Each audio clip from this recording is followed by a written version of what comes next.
IPL தொடரில் இந்திய வீரர் ரவிச்சந்திரன் அஸ்வினை சென்னை சூப்பர் கிங்ஸ் அணி 9 ஆண்டுகளுக்கு பின் ஏலத்தில் எடுத்துள்ளது.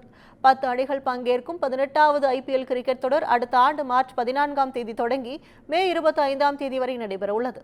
இதையொட்டி வீரர்கள் தக்கவைப்பு, வீரர்கள் விடுவிப்பு உள்ளிட்டவை நிறைவடைந்த நிலையில் ஐபிஎல் கிரிக்கெட் வீரர்கள் மெகா ஏலம் சவுதி அரேபியாவில் நேற்று தொடங்கியது.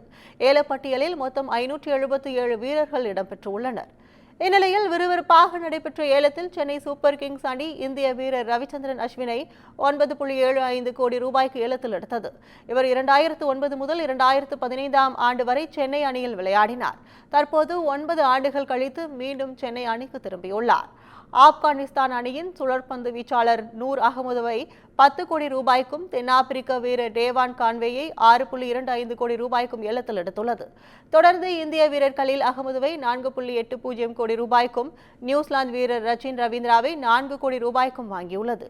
மேலும் இந்திய வீரர்கள் ராகுல் திரிபாதியை 3.40 கோடி ரூபாய்க்கும், விஜய் சங்கரை 1.20 கோடி ரூபாய்க்கும் சென்னை சூப்பர் கிங்ஸ் அணி ஏலத்தில் எடுத்தது.